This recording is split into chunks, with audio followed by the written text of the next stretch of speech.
15장. 매 7년 끝에는 면제하라. 면제의 규례는 이러하니라. 그의 이웃에게 구어준 모든 체주는 그것을 면제하고 그의 이웃에게나 그 형제에게 독촉하지 말지니 이는 여호와를 위하여 면제를 선포하였음이라. 이방인에게는 내가 독촉하려니와 내 형제에게 구어준 것은 내 손에서 면제하라. 내가 만일 내 하나님 여호와의 말씀만 듣고 내가 오늘 내게 내리는 그 명령을 다 지켜 행하면 내 하나님 여호와께서 내게 기업으로 주신 땅에서 내가 반드시 복을 받으리니 너희 중에 가난한 자가 없으리라. 내 하나님 여호와께서 내게 허락하신 대로 내게 복을 주시리니 내가 여러 나라에 구워줄지라도 너는 꾸지 아니하겠고 내가 여러 나라를 통치할지라도 너는 통치를 당하지 아니하리라. 내 하나님 여호와께서 내게 주신 땅 어느 성읍에서든지 가난한 형제가 너와 함께 거주하거든 그 가난한 형제에게 내 마음을 완악하게 하지 말며 내 손을 움켜쥐지 말고 반드시 내 손을 그에게 펴서 그에게 필요한 대로 쓸 것을 넉넉히 구워주라. 삼가 너는 마음에 악한 생각을 품지 말라. 곧 이르기를 일곱째 해 면제년이 가까이 왔다 하고 내 궁핍한 형제를 악한 눈으로 바라보며 아무것도 주지 아니하면 그가 너를 여호와께 호소하리니 그것이 내게 죄가 되리라. 너는 반드시 그에게 줄 것이요 줄 때에는 아끼는 마음을 품지 말 것이니라. 이로 말미암아 내 하나님 여호와께서 내가 하는 모든 일과 내 손이 닿는 모든 일에 내게 복을 주시리라. 땅에는 언제든지 가난한 자가 그치지 아니하겠으므로 내가 내게 명령하여 이르노니 너는 반드시 내 땅 안에 내 형제 중 곤란한 자와 궁핍한 자에게 내 손을 펼지니라. 내 동족 히브리 남자나 히브리 여자가 내게 팔렸다 하자 만일 6해 동안 너를 섬겼거든 일곱째 해에 너는 그를 놓아 자유롭게 할 것이요 그를 놓아 자유하게 할 때는 빈손으로 가게 하지 말고 내 양무리 중에서와 타작마당에서와 포도주 틀에서 그에게 후히 줄지니 곧 내 하나님 여호와께서 내게 복을 주신 대로 그에게 줄지니라. 너는 애굽 땅에서 종되었던 것과 내 하나님 여호와께서 너를 속량하셨음을 기억하라. 그것으로 말미암아 내가 오늘 이같이 내게 명령하노라. 종이 만일 너와 네 집을 사랑함으로 너와 동거하기를 좋게 여겨 내게 향하여 내가 주인을 떠나지 아니하겠노라 하거든 송곳을 가져다가 그의 귀를 문에 대고 뚫으라. 그리하면 그가 영구히 내 종이 되리라. 내 여종에게도 그같이 할지니라. 그가 6해 동안에 품꾼의 삭세 배나 받을 만큼 너를 섬겼은즉 너는 그를 놓아 자유하게 하기를 어렵게 여기지 말라. 그리하면 내 하나님 여호와께서는 내 범사에 내게 복을 주시리라. 내 소와 양의 처음 난 수컷은 구별하여 내 하나님 여호와께 드릴 것이니 내 소의 첫 새끼는 부리지 말고 내 양의 첫 새끼의 털은 깎지 말고 너와 내 가족은 매년 여호와께서 택하신 곳 내 하나님 여호와 앞에서 먹을지니라. 그러나 그 짐승이 흠이 있어서 절거나 눈이 멀었거나 무슨 흠이 있으면 내 하나님 여호와께 잡아드리지 못할지니 내 성중에서 먹되 부정한 자나 정한 자가 다 같이 먹기를 노루와 사슴을 먹음 같이 할 것이요 오직 피는 먹지 말고 물같이 땅에 쏟을지니라. 16장. 아비벌을 지켜 내 하나님 여호와께 유월절을 행하라. 이는 아비벌에 내 하나님 여호와께서 밤에 너를 애굽에서 인도하여 내셨습니다. 여호와께서 자기 이름을 두시려고 택하신 곳에서 소와 양으로 내 하나님 여호와께 유월절 제사를 드리되 유교병을 그것과 함께 먹지 말고 이래 동안은 무교병 곧 고난의 떡을 그것과 함께 먹으라. 이는 내가 애굽 땅에서 급히 나왔음이니 이같이 행하여 내 평생에 항상 내가 애굽 땅에서 나온 날을 기억할 것이니라. 그 이래 동안에는 내 모든 지경 가운데에 누룩이 보이지 않게 할 것이요 또 내가 첫날 해질 때에 제사 드린 고기를 밤을 지내 아침까지 두지 말 것이며 유월절 제사를 내 하나님 여호와께서 내게 주신 각성에서 드리지 말고 오직 내 하나님 여호와께서 자기의 이름을 두시려고 택하신 곳에서 내가 애굽에서 나오던 시각 곧 초저녁 해질 때에 유월절 제물을 드리고 내 하나님 여호와께서 택하신 곳에서 그 고기를 구워 먹고 아침에 내 장막으로 돌아갈 것이니라. 너는 6해 동안은 무교병을 먹고 7째 날에 내 하나님 여호와 앞에 성회로 모이고 일하지 말지니라. 7주를 셀지니 곡식의 낫을 되는 첫날부터 7주를 세어 내 하나님 여호와 앞에 77절을 지키되 내 하나님 여호와께서 내게 복을 주신 대로 내 힘을 헤아려 자원하는 예물을 드리고 너와 내 자녀와 노비와 내 성중에 있는 레위인과 및 너희 중에 있는 객과 고아와 과부가 함께 내 하나님 여호와께서 자기의 이름을 두시려고 택하신 곳에서 내 하나님 여호와 앞에서 즐거워할지니라. 너는 애굽에서 종되었던 것을 기억하고 이 규례를 지켜 행할지니라. 너희 다작마당과 포도주 틀에 소출을 거두어 드린 후에 이래 동안 초막절을 지킬 것이요 절기를 지킬 때에는 너와 내 자녀와 노비와 내 성중에 거주하는 레위인과 객과 고아와 과부가 함께 즐거워하되 내 하나님 여호와께서 택하신 곳에서 너는 이래 동안 내 하나님 여호와 앞에서 절기를 지키고 내 하나님 여호와께서 내 모든 소출과 내 손으로 행한 모든 일에 복 주실 것이니 너는 온전히 즐거워할지니라. 너희 가운데 모든 남자는 1년에 3번 곧 무교절과 칠칠절과 초막절에 내 하나님 여호와께서 택하신 곳에서 여호와를 배웁되 빈손으로 여호와를 배웁지 말고 각 사람이 내 하나님 여호와께서 주신 복을 따라 그 힘대로 드릴지니라. 내 하나님 여호와께서 내게 주시는 각성에서 내 지파를 따라 재판장들과 지도자들을 둘 것이요 그들은 공의로 백성을 재판할 것이니라. 너는 재판을 굽게 하지 말며 사람을 외모로 보지 말며 또 뇌물을 받지 말라. 뇌물은 지혜자의 눈을 어둡게 하고 의인의 말을 굽게 하느니라. 너는 마땅히 공의만을 따르라. 그리하면 내가 살겠고 내 하나님 여호와께서 내게 주시는 땅을 차지하리라. 내 하나님 여호와를 위하여 쌓은 제단 곁에 어떤 나무로든지 아세라 상을 세우지 말며 자기를 위하여 주상을 세우지 말라. 내 하나님 여호와께서 미워하시느니라. 17장. 흠이나 악질이 있는 소와 양은 아무것도 내 하나님 여호와께 드리지 말지니 이는 내 하나님 여호와께 가증한 것이 됨이니라.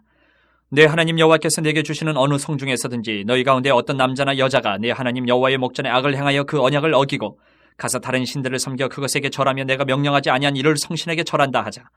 그것이 내게 알려지므로 내가 듣거든 자세히 조사해 볼지니 만일 그 일과 말이 확실하여 이스라엘 중에 이런 가증한 일을 행함이 있으면 너는 그 악을 행한 남자나 여자를 내 성문을 끌어내고 그 남자나 여자를 돌로 쳐 죽이되 죽일 자를 2사람이나 3사람의 증언으로 죽일 것이요 한 사람의 증언으로는 죽이지 말 것이며 이런 자를 죽이기 위하여는 증인이 먼저 그에게 손을 댄 후에 뭇 백성이 손을 댈지니라. 너는 이와 같이 하여 너희 중에서 악을 제할지니라. 내 성중에서 서로 피를 흘렸거나 다투었거나 구타하였거나 서로 간에 고소하여 내가 판결하기 어려운 일이 생기거든 너는 일어나 내 하나님 여호와께서 택하실 곳으로 올라가서 레위 사람 제사장과 당시 재판장에게 나아가서 물으라. 그리하면 그들이 어떻게 판결할지를 내게 가르치리니 여호와께서 택하신 곳에서 그들이 내게 보이는 판결의 뜻대로 내가 행하되 그들이 내게 가르치는 대로 삼가 행할 것이니 곧 그들이 내게 가르치는 율법의 뜻대로 그들이 내게 말하는 판결대로 행할 것이요 그들이 내게 보이는 판결을 어겨 좌로나 우로나 치우치지 말 것이니라. 사람이 만일 무법하게 행하고 내 하나님 여호와 앞에 서서 섬기는 제사장이나 재판장에게 듣지 아니하거든 그 사람을 죽여 이스라엘 중에서 악을 제하여 버리라. 그리하면 온 백성이 듣고 두려워하여 다시는 무법하게 행하지 아니하리라.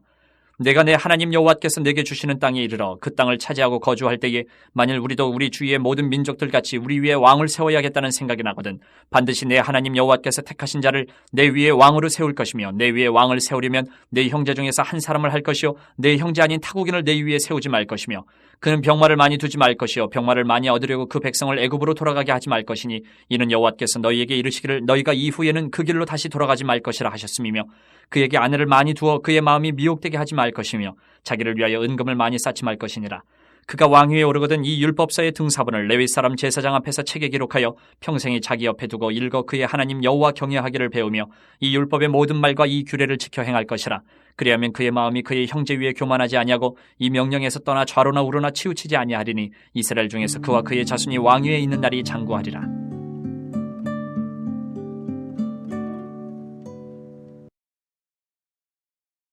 신명기 12장부터 26장까지는 십계명에 대한 해설서로서 평생에 지켜야 할 규례와 법들을 소개하고 있습니다. 12장에서 모세가 가장 먼저 꺼낸 주제는 십계명의 1, 2계명의 내용입니다. 합법적 성소와 그 성소에서 드릴 제사들, 희생제물의 도살과 일반 도살 규례, 가나안 신들을 섬기지 않도록 요구합니다. 13장에서는 우상 숭배와 관련된 3가지 사례들에 대한 경고와 조치를 다루고 있습니다. 14장에서는 이방 민족들과는 달리 여호와만을 섬기는 이스라엘 백성들은 용모와 음식을 통해 자신을 정결케 해야 하고 11절을 통해 하나님에 대한 감사를 고백해야 합니다.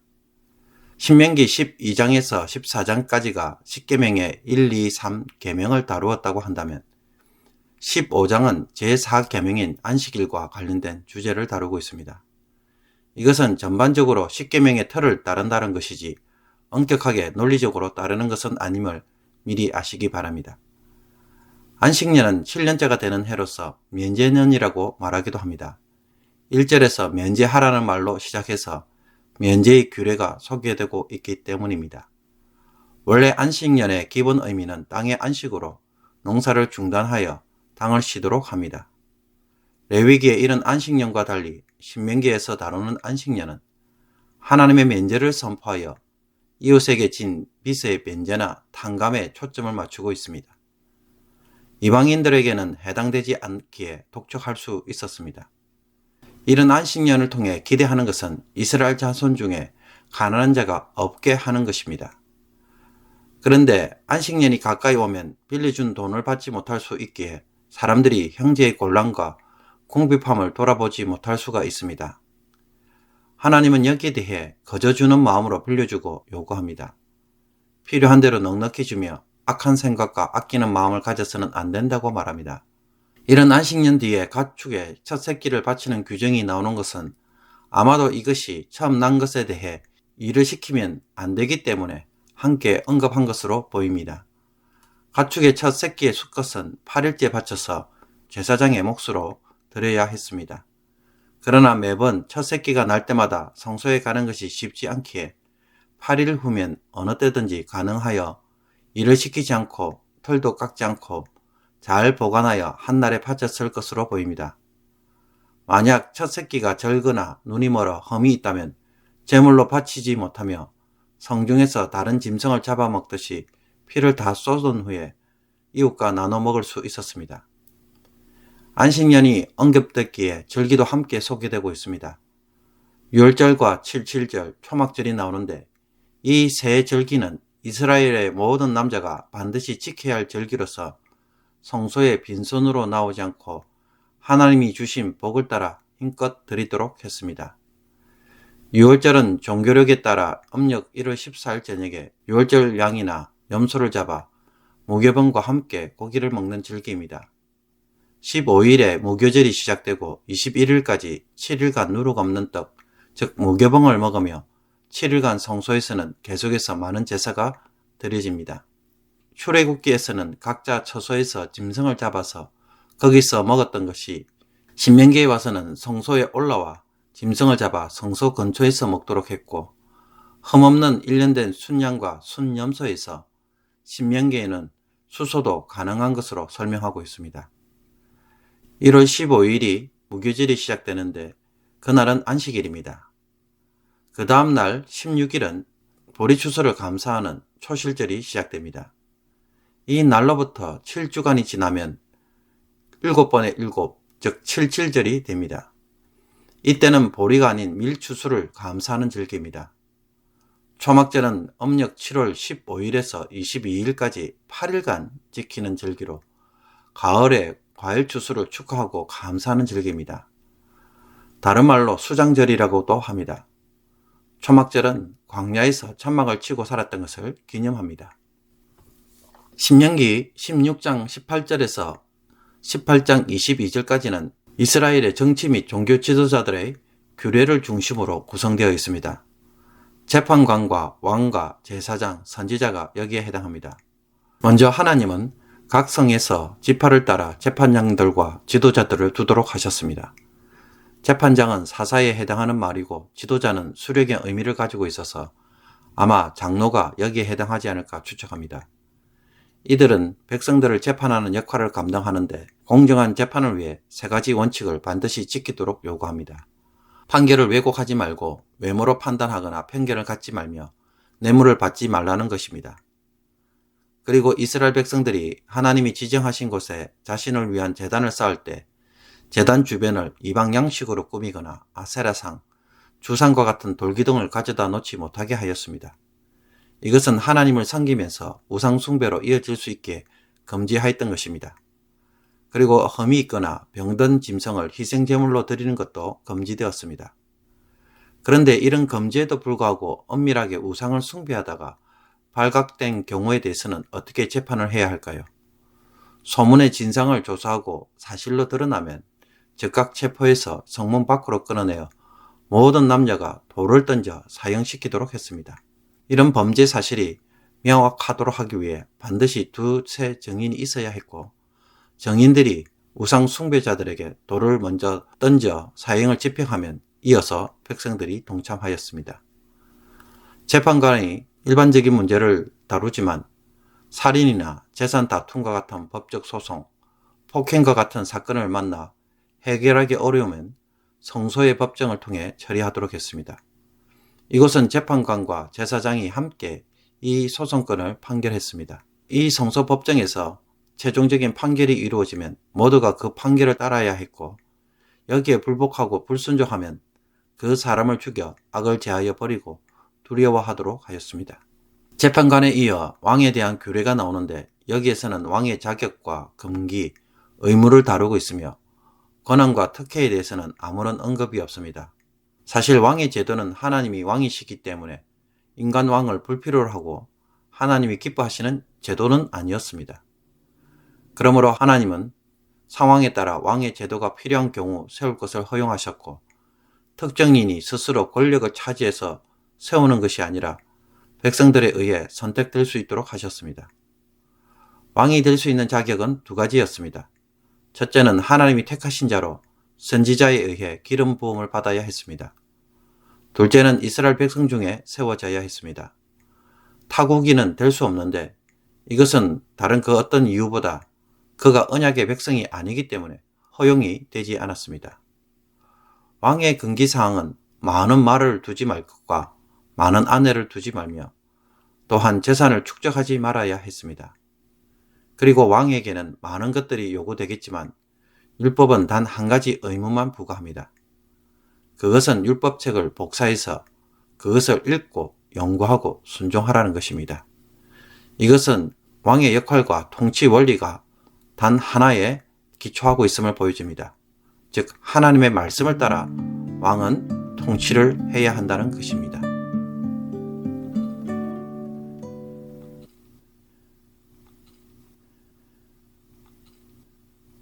오늘의 묵상 본문은 신명기 15장 1절에서 11절까지의 말씀입니다.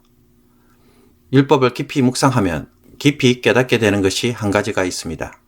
율법은 사람이 지켜야만 하는 의무들을 모은 책이 아니라는 것입니다. 율법은 하나님이 이스라엘 백성들에게 행하신 은혜를 삶에 적용시키는 내용들이라고 말할 수 있습니다. 구원의 방법으로 볼 때 율법은 무가치하게 보이지만 그러나 삶의 관점에서 보면 율법은 다윗이 고백한 것처럼 주의 법이 나의 즐거움이 되지 아니하였다면 내가 내 고난 중에 멸망하였으리라고 고백할 수밖에 없는 참으로 귀한 것들입니다.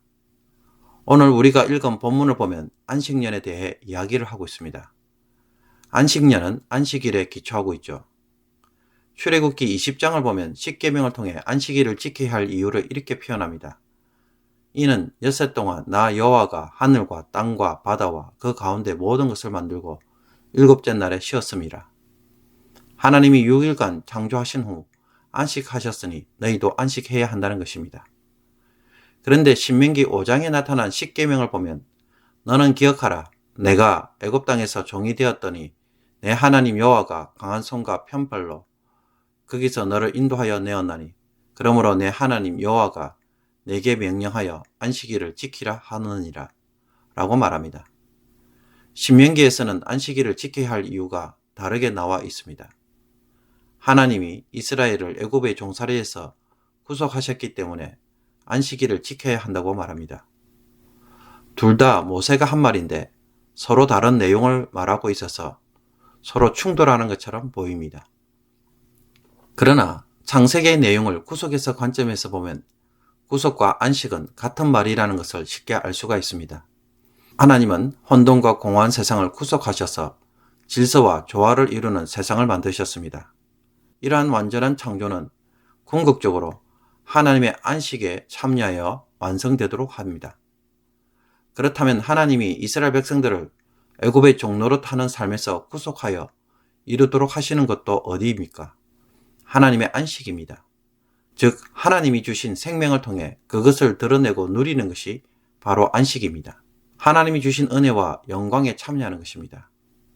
이런 점에서 안식은 구속과도 같으며 동시에 구속의 완성이고 최종 목적지라고 말할 수 있습니다. 그러므로 안식을 누린다는 것은 무엇을 즐기는 것입니까? 하나님의 구원, 구속을 즐기는 것입니다. 애굽의 종살이를 하던 삶에서 자유인으로서 사는 즐거움을 누리는 것입니다. 그런데 하나님은 이 사건을 출애굽이라는 그때 그 당시에 있었던 사건으로만 절대로 끝내지 않습니다. 이것을 삶에서 계속 적용하시고 이 속에서 살게 하시며 더 완전한 안식, 즉 역사의 종말에 있을 최종적 안식을 계속 사모하도록 합니다. 오늘 본문에 나타난 안식년에 하나님은 무엇을 하라고 말씀하고 있습니까? 면제의 규례는 이러하니라. 그의 이웃에게 구워진 모든 체주는 그것을 면제하고 그의 이웃에게나 그 형제에게 독촉하지 말지니 이웃이 나에게 진 빚이 있다면 그 빚을 모두 면제해 주라고 말합니다. 만약에 빚을 면제해 주지 못하면 어떻게 됩니까? 빚을 다 갚으면 되지만 못 갚는 경우가 실제로는 대부분입니다.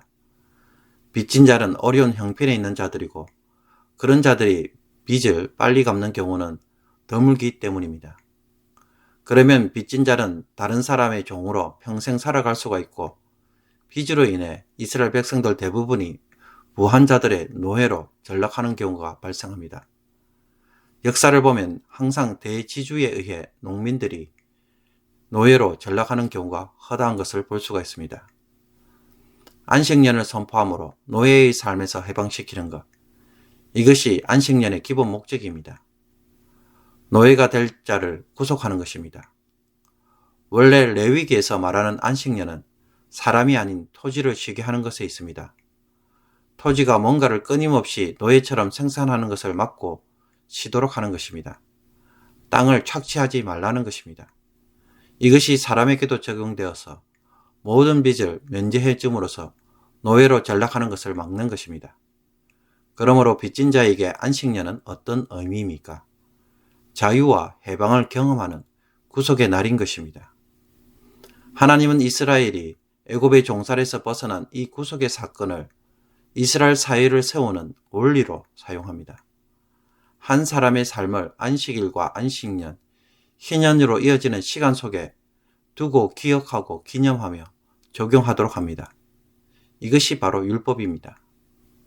신약에서도 우리가 다른 사람들과 관계를 세우고 교회라는 새로운 공동체를 세울 때 강조하는 것이 무엇입니까? 주기도문에서도 언급하는 것처럼 용서입니다. 이 용서는 깨어진 관계를 회복하기 위해 해야 하는 어쩔 수 없는 의무사항이 아닙니다. 이 용서는 예수님이 우리를 위해 십자가에서 대신 죽으시고 용서하신 그 은혜, 그 구속에 기초하고 있습니다. 이 구속을 통해 하나님의 안식을 경험하는 자는 반드시 다른 사람에게 어떻게 살아야 합니까? 용서하며 살아야 합니다. 이 용서는 구속을 계속 경험하고 최종적으로 완성된 용서, 즉 하나님 나라에 우리가 아무 조건 없이 들어가는 사건 속에서 완성되는 것입니다. 그러므로 우리의 삶과 관계에 이 구속을 적용시키고 안식을 누리는 삶이 필요한 것입니다.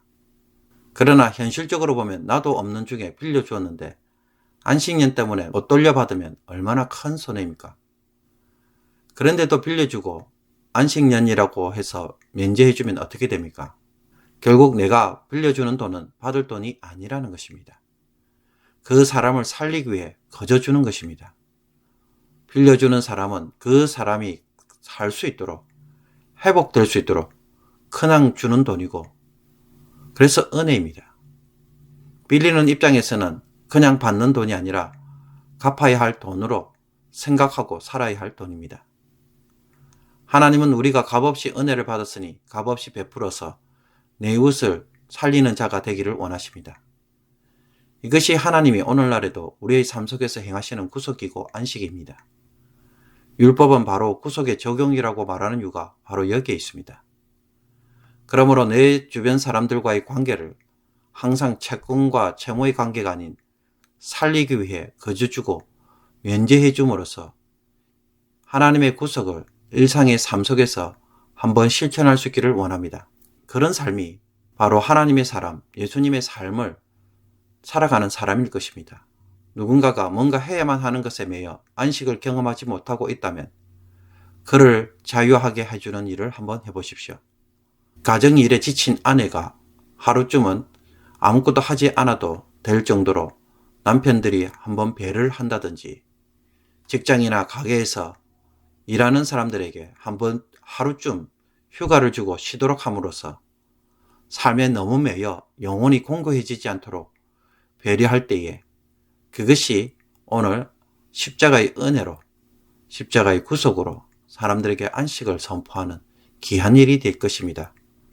쉽지 않는 일이지만은 하나님의 말씀대로 그런 일들을 할 때에 어떤 열매를 맺는지 한번 체험해 볼 수 있기를 원합니다. 기도드리겠습니다. 하나님 아버지, 하나님이 우리에게 베푸신 그 십자가의 구속과 은혜를 나 자신만을 위한 것으로 누리지 않게 하여 주옵소서. 다른 사람들에게도 이 구속의 은혜를 베품으로 하나님의 구속이 어떤 것인지 확장시키는 성도가 되게 하여 주옵소서. 그래서 사람을 살리는 자가 되고 사람을 회복시키는 자로 살 수 있게 하여 주옵소서. 성도를 향한 중보기도로 우리 성산의 가족들이 회복되는 은혜가 있기를 원합니다. 눈 수술을 앞둔 자에게 안압이 안정되고 시력을 회복하는 은혜를 주옵소서. 연로하신 어른들에게는 코로나로 고생하는 일이 없게 하여 주시며 늘 예배의 자리에 기도로 섬기는 귀한 어르신들이 되게 하여 주옵소서. 우리의 어린 자녀들도 하나님의 말씀을 통해 하나님의 십자가의 사건들을 삶 속에서 적용할 수 있게 하여 주시고 이 땅에 하나님 나라를 세우는 귀한 일꾼들이 되게 하여 주옵소서. 오늘 하루의 삶도 이 말씀을 실천하는 복된 날이 되게 하여 주옵소서. 예수 그리스도의 이름으로 기도하옵나이다. 아멘.